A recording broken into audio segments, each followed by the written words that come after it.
Let's go into the example. Okay, now we've learned the science, we're going to do a theoretical example before we watch a video. All right, so here's an example of what could happen. Let's say that you have someone come into the office, it's a client, and you are talking to them about, well, actually, let's give a real life example. What's some time that you want to find lies in your business life? Is there a moment where you've, yeah, John Marie? Checks in the mail. Okay, okay. All right, so let's pretend that they came in for their weekly consult and you're like, you know what? I didn't get payment for last month. What's happening with that? Okay, so during the regular session with your client, this is their baseline. You see they're a foot jiggler. They like to jiggle their foot, or they're a foot tapper. They're very expressive. Use their hands, they're very expressive with their face.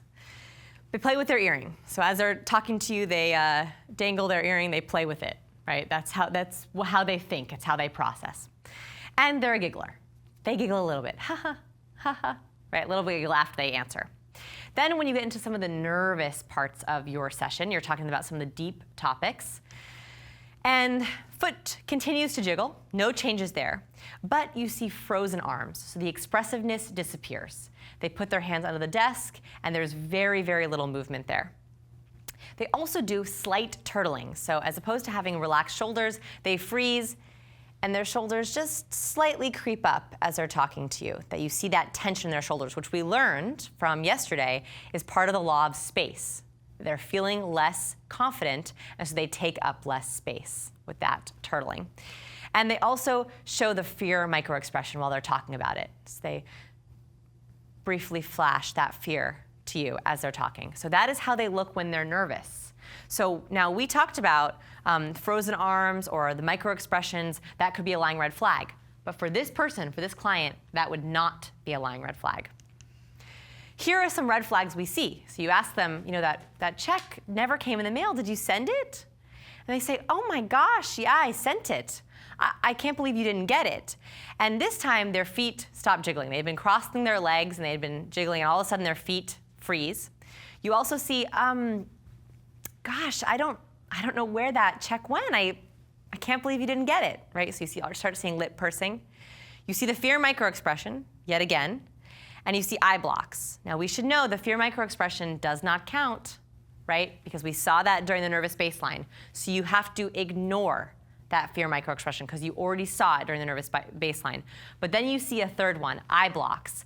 So as she's talking to you and she says, gosh, I don't know where that check went. I mean, where could it have gone? Right? That would be 3 in a row around that. And you can think, uh-oh, I think that check wasn't actually put in the mail. And you can say, you know what, to make it easier, why don't you just give me your credit card now? Right? Or I have a PayPal and we can just do it right on my computer. Right? Well, what if the amount is in the thousands?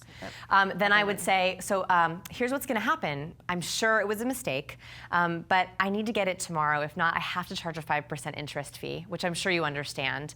I'd also love it if you would now start sending your checks insured mail. And you can send me the confirmation number, and then I can make sure that I get them. Right? Mm-hmm. And so those are 2 ways that you can. With the nodding too. Yeah, absolutely. Right, so they agree. Or you can tilt your head. You're not trying to be confrontational. You just want to make sure that you get paid. Right? This also could work on video as well. We would take away the feet because you don't usually see the feet, but you could just use the face and the upper body. Right? So that's a theoretical example of how that works. Does that make sense for people? Okay. Yeah. What would be, in this theoretical example, what would be the way to check for their nervous baseline? So in this particular example, if you're working with a client and you're sort of, so how was your week? What happened? That's normal baseline. And then what I would do is, luckily in client work, it's very easy, is you can say, so tell me about some of your biggest challenges this week. What's making you feel a little bit nervous? Is there any of the homework that I've been giving you or any of the work that we've been doing that have put you out of your comfort zone? Right, that helps you anyway, right? This is all about information gathering, and that could put them into that nervous to see it. Yeah, good question. Okay, it's time for a real practice. So I'm going to show you that video that you saw earlier, and I want you to write down all of the lying cues that you see, and then we're gonna go through them and do them together. So open your baseline coding system. The first person should be Mackenzie, as we've been doing in the chart, and we're gonna look for those red flags. Now, you will notice that you are going to see this video completely differently than we did just 2 hours ago, right? You're gonna watch it with a completely different brain. Literally, you're using a different part of your brain to watch it. So I want us to catch all the lying red flags that we see in the video. I think if I was smart, let's see if I was, I think I put the baseline first so it could be fresh, and then I put the lying red flag area. I hope I did that. If not, we can go back and we can review what the baseline was. What is your name? Mackenzie Olds. How old are you? I'm 20. Where are you from? Enumclaw, Washington. Tell me about one of your personal passions. Personal passions, I'm in love with singing. Makes me feel good. Tell me what you ate for breakfast. I ate for breakfast this morning. I don't even remember this morning. Fruit, I think. It was like back at the beginning of Creative Live, and we had this like mesh of students and instructors coming in, and I just didn't know who was what. And so I was talking to someone who is like a well-known instructor for a while, and I was thinking that they were a student, so I was just like asking dumb questions, and I'd be like, oh, so what are you here for? And then they're like, well, I'm teaching the class. I'm like, oh, okay, knew that. I'm definitely on my A game.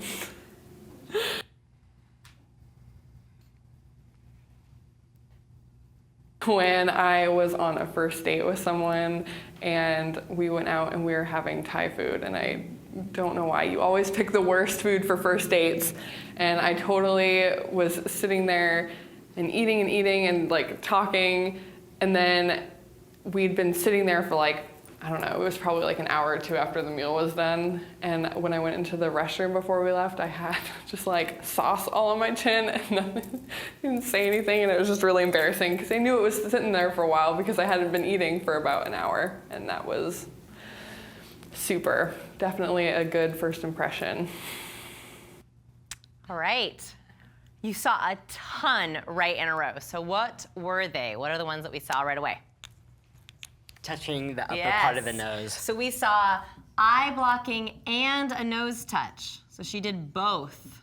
She was also closing her eyes.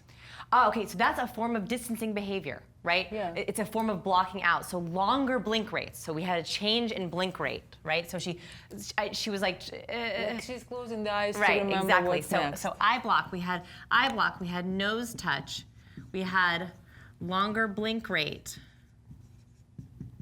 At the end of the whole story, she then did that.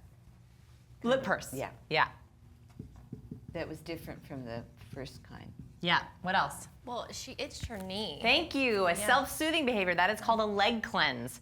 So when people itch or rub their leg, it's like a way of calming themselves down, and usually it's to get the sweat off of the palm of their hands. It was a symptom of that automatic nervous system change. So very good. So a self-soothe leg cleanse.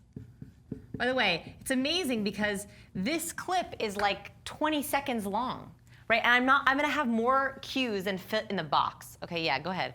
At the end, she trails off. Aha. She's making something up. Incomplete sentences, right? You heard and I didn't, right? Totally incomplete sentence at the end. What else? And she's also repeating the same thing. Yes, repetition. She changes the tense at one point, I think. She did. She changed Yeah. tenses. And then she becomes really expressive, overly expressive. Like she mimed it. You know, like she was trying to imagine it happening. Tense. You know, she was like I going missed to one. repeating. Incomplete sentence, tense change. Someone else said something. I missed one. Expressive. There was something else verbal. Was it a pause? What? Oh man, I missed it. Repetitiveness. She what? She repeats the same Repeats. sentence. Thank you. Okay, now I'm gonna call you out on the expressiveness. Did I spell that right? Repeats. Can I add one more? Yeah. There was a lot of uncontrolled giggling throughout. Okay, but why is that? So I'm glad you brought that up. So repeats, expressiveness, and giggling. But we are going to examine those. I can't even spell today. Expressiveness and giggling. Okay, There's one more. sure. She goes into a lot of detail, like unnecessary details about sauce on her chin. It was and so much longer than the real one, right? Sauce right here, Also, who would have this much sauce? Anyway, yes, okay, right? Unnecessary and nonsensical details, yeah. So, that didn't work. What else? She's also imitating with her hands. She's showing what's happening. Okay, so I'm gonna put that with expressiveness now. But it's not like her normal expressiveness when we were saying that when she's her emotional baseline, when she's nervous, she's becoming more expressive, right? She was demoing what happened. But she's like showing the Problem story. is, do you remember how in her first clip, she was like, oh, I can't believe he said that. Like, she actually did mime the first time. So we're going to discredit that one because that was during her regular one. During her real story, she was imitating how she talked to the instructor, and she was like, oh, you're an instructor? I can't. So I'm going to discredit that. Now, we have way enough to show us this is a lying story, but that's why this is a nervous cue. This is part of her nervous baseline. What else can we discredit that we just said? Giggling, right? Absolutely. Because she was giggling a lot during her nervous. So those don't count for her, yeah. Did I miss something that you said? No, Okay. I was looking So I have eye block, nose touch, longer blink rate, lip purse, self-soothe, incomplete sentence, tense change, repeats, details, like unnecessary details. I had one more. I think one more. Yeah, I have two more. Do we see them? They're hard. Evie, can you spell them?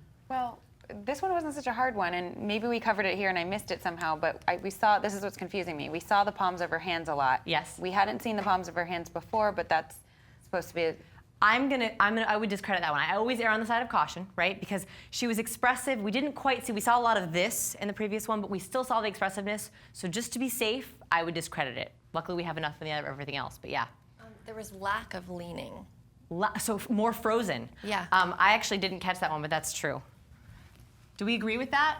Yeah. Yeah, I agree with that too. Okay, so the other two that I caught where she had a much longer set of pauses in the middle there. Did you hear that kind of like, and then so longer pauses, and then there was one really hard one. I was gonna be amazed if anyone got it. Is at the very end, she did a one-sided shoulder shrug. Did anyone catch it? Okay, well, I'll slow it down for you in a second. So she did a shoulder shrug. This is not scripted, guys. This was not a scripted video. I did not tell her to do any of these things. When I was saying earlier that if you see one, it doesn't mean anything, because when there's a lie, I mean, there's so many things that you see. All of these fell in the lying red flags. All of them, right? So now what we're gonna do is we're gonna watch the video, and I'm gonna slow it down for us so we can see each and every one. By the way, I couldn't pull out all of them because there was too many, so I just did some of the obvious ones that we could see, but there were so many more, it would have taken us forever to piece part of the video, so I just slowed it down so we could see a couple of them. When I was on a first date with someone and we went out and we were having Thai food, and I don't know why, you always pick the worst food for first dates, and I totally was sitting there and eating and like talking, and then we'd been sitting there for like, I don't know, we'd been sitting there. Oh, I forgot to mention that, disgust. Forgot, there's that disgust. No, she wasn't sitting there. It was probably like an hour or two after the meal was done, and when I went into the restroom before we left, I had just like sauce all on my chin and nothing, didn't say anything, and it was just really embarrassing because I knew it was sitting there for a while because I hadn't been eating for about an hour. Watch it.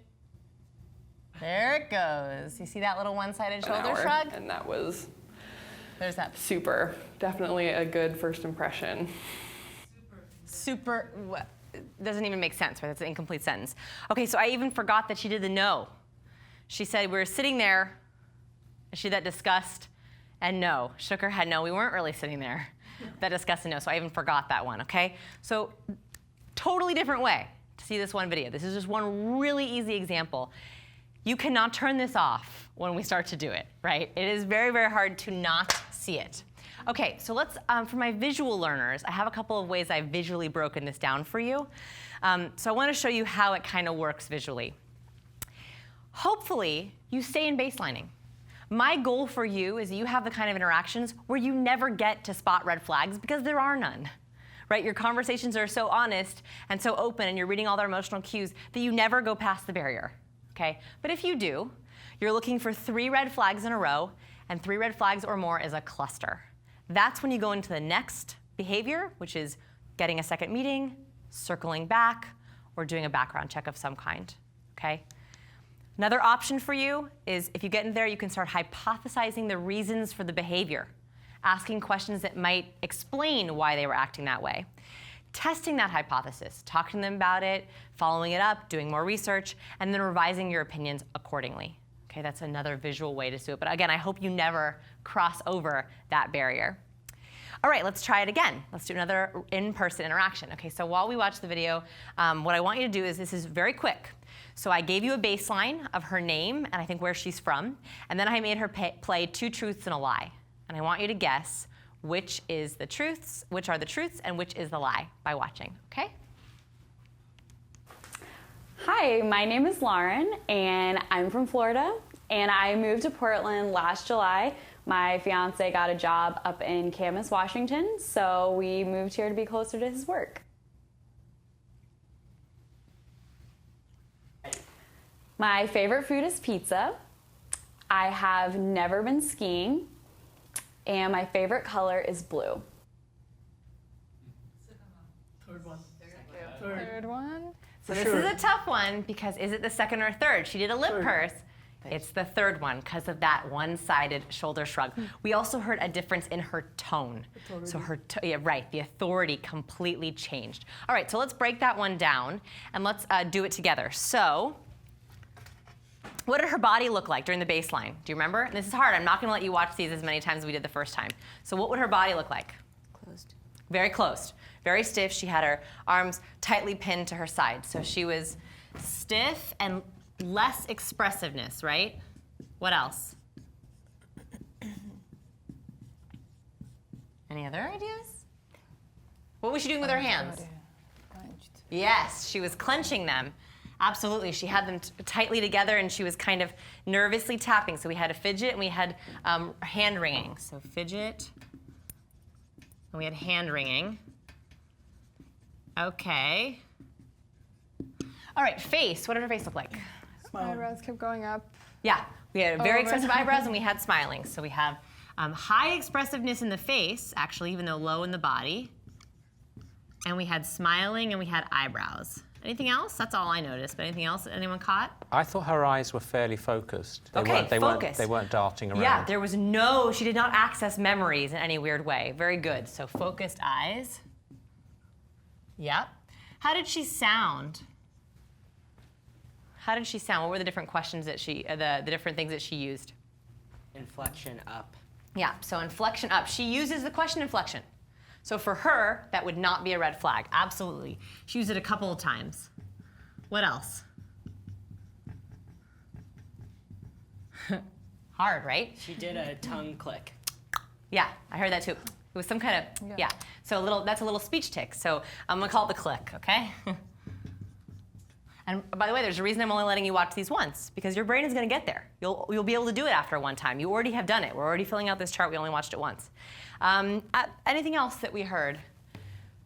For me, I felt that there was a volume change once we get into the red flag area, that her volume changed very, very slightly, but that could be just me, so we can hear it again. We didn't actually get an emotional baseline. We were still able to do it, right? We were still able to do it. Luckily, 2 truths and 1 lie is not a tense topic. So you don't need to emotionally baseline someone because they're not lying about something that matters a lot to them. So we don't have to do that for this game. All right, so let's watch it one more time. And I'm gonna slow it down and show you, the red flags, we saw it. So what red flags did we see? The tonation completely changed. Yeah, so the tone changed. I'm gonna erase these, okay? Okay, so the tone changed, what else? I heard someone say it earlier, the lip purse. Mm-hmm. And of course the shoulder. And the shoulder shrug, right? We saw 3 in a row right there, so shoulder shrug. All right, and that's all we need to be like, that's our guess, especially in this low pressure situation. All right, so let's watch it one more time. I'm gonna slow it down so we can see it. Hi, my name is Lauren, and I'm from Florida, and I moved to Portland last July. My fiance got a job up in Camas, Washington, so we moved here to be closer to his work. My favorite food is pizza. I have never been skiing, and my favorite color is blue. My favorite food is pizza. I have never been skiing. Right, there's that lip purse, real easy to spot. And then she goes into that shoulder shrug, as well as that, my favorite color is blue, right? Blue, which was totally different than the way that she sort of lilted up on other segments. Sort of gone into a half smirk there as well. A little bit. Yeah, a little bit of contempt there at herself or at having to tell the lie. We don't know. As she was going into the lie as well, she took a long blink, whereas before she'd... Extra long blink, that's right. So longer blink. Okay? How's that feel for people? Does that feel good? She's also looking this way instead of straight. So her gaze direction changed. Did that happen? I didn't even notice that. Did she stop going Even in straight? this photo. And she what? Even in this photo, Oh, yeah. like she's looking over the... So when she told the lie, she shifted out. I didn't even notice that. Okay, so shifty gaze. Okay, so let's talk about some of the lie detection challenges. What our biggest challenges are. Now that we know this science, how do we get really good at it? So some of the challenges, the first one that we have is lensing. So lensing is what happens when our brain gets lazy and it convinces us that what we're seeing is not actually what we're seeing. Amazing experiment on this. First of all, has everyone seen that video where people are playing basketball and a gorilla walks through and you don't notice the gorilla? There's a video where everyone's playing basketball and a gorilla walks through and they ask you to count the number of times the ball is being passed. And when people are asked to count the number of times the ball is being passed, we miss seeing the gorilla. And the reason for that is because our brain is focused on something totally different. So that is an aspect of lensing, that our brain forgets to take in the whole picture and just focuses on one thing. So when we're just focusing on someone's words, we forget to see all the nonverbal messages that are being sent to us. Can I tell you something Yes. funny just about me? We did a show at Christmas, and somebody from our crew came on stage dressed as a horse. But because I was so focused on what I had to do and deliver it to the camera, I never knew there was a horse standing behind me. And months later, everyone's saying, what about that horse? I'm going, what horse? I never saw it. Okay, but so that everyone is else on the stage is killing themselves laughing. There's a horse standing behind me. I never, because I was so focused on what I had to do. Perfect example of lensing, right? We get really focused on the one thing. And so my goal for this course is to get you to see all of the input that's coming to you. I want you to see the whole picture. Not just the words, but their body, their voice tone, listening with every part of your being. The other interesting lensing study was by Daniel Levin and Daniel Simons, and I have a video of this experiment on my website. It is called the Door Experiment. They did it at Cornell University. And what they did was, now let me just set the stage here. So they were on a college campus, they were on Cornell, and they had one actor who was dressed like a student pretend to ask for directions from another student. And they put him in a construction outfit. They put him in a hard hat and a orange vest. And he walked up to students and he said, do you know how to get to the white building? And as the student was explaining it, oh, you take a left, it was kind of a hard directions. Two other actors carrying a giant door walked between them. So they momentarily lost focus of each other, and he switched places with another actor. The construction person switched to another person dressed in a construction outfit. Only 7 out of 15 people noticed they were talking to a completely different person. Okay, they continued the conversation on like it was no big deal. They kept moving the directions and it was a completely different person. And they kept trying this and making it weirder and weirder. First they changed the race of the man. Okay, people still didn't notice. Then they changed the sex. People, they just don't even realize. They get stuck on one thing. And so why I share this story, and it's funny to watch the videos, is that I want you to start paying attention to who we're speaking to. We forget. Our brains kind of go to sleep. I want you to actually notice people we're talking to, because that teaches us how to be better human beings, right?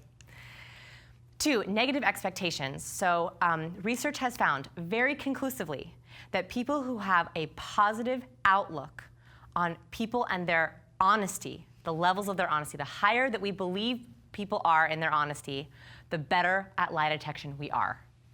The more faith we have in people, the better we are at spotting those lies, because we assume the best. So teaching you these tools, I want that to give you more confidence to assume that people are telling you the truth, because that will help you keep an open mind to be able to spot the lies when you genuinely see them. You don't get false positives. The problems when people think that there's high levels of lying with the person they're speaking with is they spot falsely lying cues. They think that they see what they don't actually see. 3, the last problem for lie detectors is not enough practice. Luckily, I built my entire website around giving you as much free practice as I possibly can.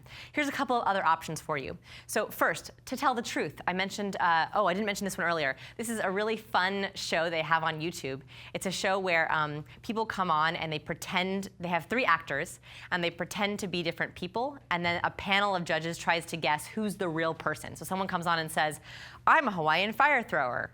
I'm a Hawaiian fire thrower. I'm a Hawaiian fire thrower. And the panel of judges ask them questions trying to guess who's the real Hawaiian fire thrower. It's a great way to practice because you're able to test yourself to see if you can spot the liar quickly. They're all on YouTube and they're hilarious. Pick the Perp. So this is a free website. I can't believe this website exists, actually. It's a website. I have all these links, by the way, in the free resources, in your bonus materials, in the handout. They're all here in that free resources section. Pick the Perp is a website where they have mugshots of people, real mugshots of people, and the crime they were accused of committing, and you have to pick which perp committed that crime. It's a great way to try to see if you can tell aggression, anger, sadness, fear right on someone's face. We talked about the power of facial expressions. That's a way to test your facial abilities. Truth tellers, this is one I mentioned earlier. The Washington Post has a website where you can watch a video of a politician speaking, and it will fact check as he speaks. So you can literally see, statistically speaking, if he's lying about any numbers or opinions or people, and then that's how you can line up any lying tells. It's a shortcut to be able to find out someone's baseline. Signs of People, we post videos all the time, submitted by you guys, actually. Anthony Weiner, Amanda Knox, Lance Armstrong, we love critiquing them. Bachelor, Bachelorette, Survivor, reality shows. Now, sometimes reality shows are scripted. A lot of the Kardashian shows are completely scripted, so you're not seeing real emotion. But in some of the contestant shows, not always, you get some real interactions where you're able to test and see who you think is going to be voted off. Being voted off is a very easy way to test and see if you can spot who will be voted off at the beginning of the episode based on the interviews. So it's kind of a fun way. When I watch The Bachelor, I tell my husband I'm working. I'm like, I'm working with this glass of wine. I'm doing research on human lie detection. Okay, so before we go into the next segment, I want to know if there are any questions. We do have some from the chat room, definitely, but if our students have any, well, have some think about it, definitely. A lot of the questions now that we are coming up in the chat room now are things we've covered in previous segments. So apologies if we don't get to all of them. Because we do need to keep moving in the right direction.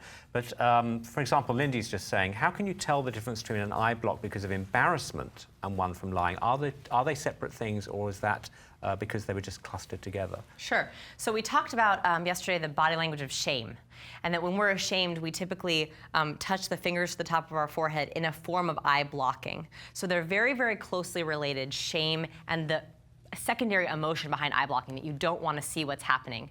I would take shame as a lying cue if it matches with other things. But you always want to verify that. So you can ask further, go a little bit deeper, but it is a form of eye blocking, shame. Yeah. And Diane Michelle wanted to know, what is the difference for when someone feels like they're lying by association with someone who's guilty?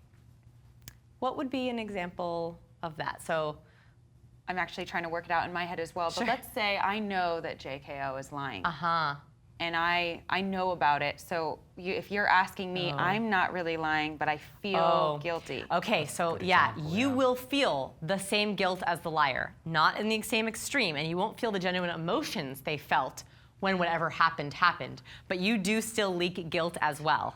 So if someone is lying and you're standing next to them and they start talking about it, or someone asks them about it, you actually could do a one-sided shoulder shrug. Your baseline will probably change. So the same guilty cues happens if you know about the lie, because you have that same amount of guilt. You just might not show the same facial expressions because you don't have the same genuine emotion.